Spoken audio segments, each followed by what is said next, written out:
Te informo que hace unos momentos el Pleno de la Suprema Corte de Justicia de la Nación declaró inconstitucional la segunda parte del pretendido Plan B de la reforma electoral. Este plan que buscaba desmembrar, desmantelar al Instituto Nacional Electoral desde sus entrañas, desde su operatividad. Finalmente, con 9 votos a favor y 2 en contra, ya te imaginarás cuáles son los 2 votos en contra, se sepultaron por completo las modificaciones propuestas por el presidente de la República a diversas leyes electorales. Al igual que en la invalidación de la primera parte del proyecto, se dijo que los legisladores del Congreso de la Unión incurrieron en diversas violaciones al procedimiento. Esto fue lo que ocurrió. Existe una mayoría de 9 votos a favor de la propuesta. El señor ministro Gutiérrez Ortiz Mena en contra de consideraciones con anuncio de voto concurrente. El señor ministro Pardo Rebolledo en contra de algunas consideraciones y con precisiones. El señor ministro Saldívar Ledo de la RA en contra de consideraciones con anuncio de voto concurrente. La señora ministra Ríos Farjat en contra de algunas consideraciones con anuncio de voto. La señora ministra presidenta Peña Hernández en contra de algunas consideraciones con anuncio de voto concurrente. Y voto en contra de las señoras ministras Esquivel Moza y Ortiz Alf, quienes anuncian sendos votos particulares.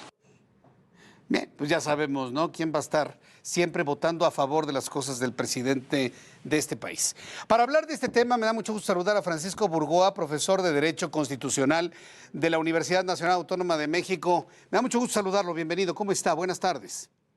Muy buenas tardes, Jesús Martín, con el gusto de estar contigo y con tu audiencia de El Heraldo. Bueno, es esperanzador, ¿no?, que la mayoría de los ministros de la Suprema Corte de Justicia de la Nación siguen viendo lo que es inconstitucional por encima de las órdenes que el presidente pretende darles, ¿no cree, doctor?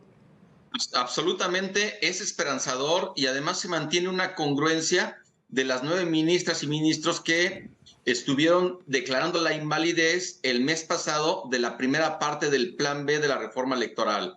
En esta ocasión se mantiene esa congruencia en la defensa de la Constitución, en el ejercicio de la autonomía e independencia que tiene cada ministro y cada ministra, y sobre todo no se han dejado intimidar ni presionar por parte del presidente de la República, ni por Morena, ni por gobernadores, y este es un buen mensaje porque al final nos hace ver la Suprema Corte que sí tenemos un tribunal constitucional que sí defiende la Constitución y sí defiende la división de poderes.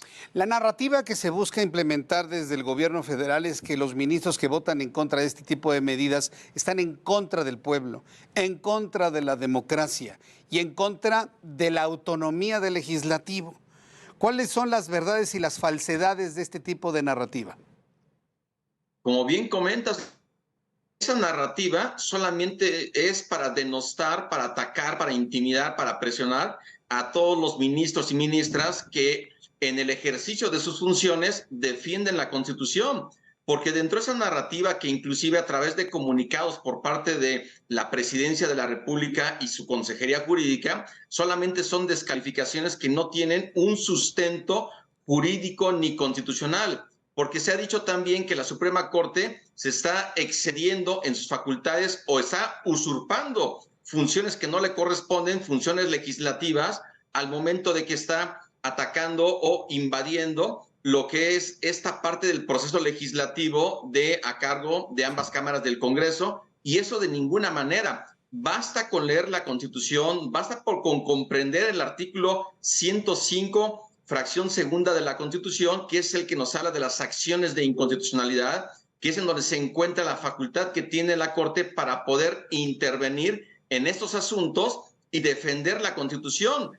Si en el Congreso de la Unión, que tiene una mayoría conformada por Morena y sus aliados, eso, aunque ellos sean electos por el voto popular, no les da derecho a estar de alguna forma violando la Constitución, violando los procesos legislativos, porque los tiene que cumplir a cabalidad. No porque Morena y sus aliados sean mayoría en el Congreso, se les va a permitir que ellos estén violando la Constitución a través de no cumplir con las fases del proceso legislativo. Tiene que haber una deliberación democrática al interior de ambas cámaras.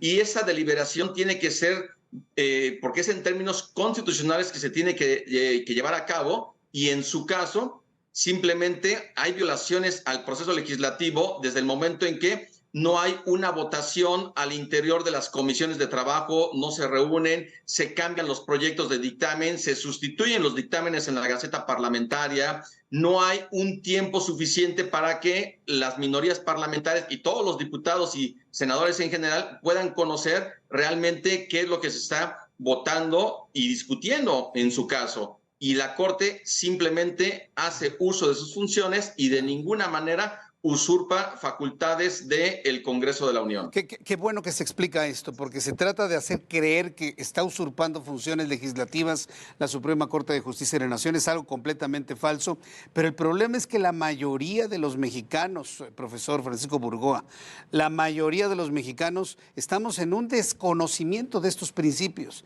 y es muy fácil sembrar este tipo de ideas en una sociedad ignorante de estos temas. ¿Qué hacemos ante ello? Pues lamentablemente tocas ahí un tema que es muy importante en nuestro país y más ahorita que está sumamente polarizado, porque lo que dice el presidente de la República lamentablemente se suele reproducir íntegramente por sus simpatizantes y esto es realmente muy lamentable porque es parte del desconocimiento de nuestra Constitución, de no tener una cultura de la Constitución, una cultura de la legalidad. Si realmente todas las personas, todos los mexicanos tuviéramos mínimo conocimiento de nuestra Constitución y de las leyes, sabríamos en qué momento alguien está diciendo la verdad en términos de lo que dice la Constitución y las leyes. Y esto es un trabajo educativo que tiene que ser a nivel nacional para fomentar una cultura constitucional, legal y también democrática, para realmente identificar aquellos aspectos en donde tenemos que trabajar. Esto tiene que ser obviamente desde niños, adolescentes y sobre todo si estamos ya en una etapa de una adultez, cuando menos tener el criterio para poder investigar un poquito, cuando menos leer un poco y no seguir una narrativa que solamente es con un fin político de atacar a la Suprema Corte y de decir que los problemas que tiene la Corte o el Poder Judicial, que sí los tiene, por supuesto, no es un poder perfecto, no es una institución perfecta. Claro que se puede perfeccionar el sistema de justicia, pero los problemas no se van a solucionar simplemente porque pudieran ser electos jueces, magistrados y ministros por el voto popular, que ese es otro tema, pero hacia allá va a ir la narrativa, así lo veo, en este marco del proceso electoral que ya estará iniciando el próximo mes de septiembre, la primera semana de septiembre. Bien, profesor Francisco Burgoa, profesor de Derecho Constitucional de la UNAM, yo le agradezco mucho estos minutos de análisis con el público que ve y escucha El Heraldo Televisión. Muchas gracias por este tiempo, profesor. Al contrario, Jesús Martín, te mando un fuerte abrazo a ti y a tu audiencia. Gracias, igualmente. Es el profesor Francisco Burgoa, de nuestra querida Universidad Nacional Autónoma de México. Y como ya lo planteó, no hay ninguna invasión ni violación en atribuciones de ninguna índole del Poder Judicial al Poder Legislativo.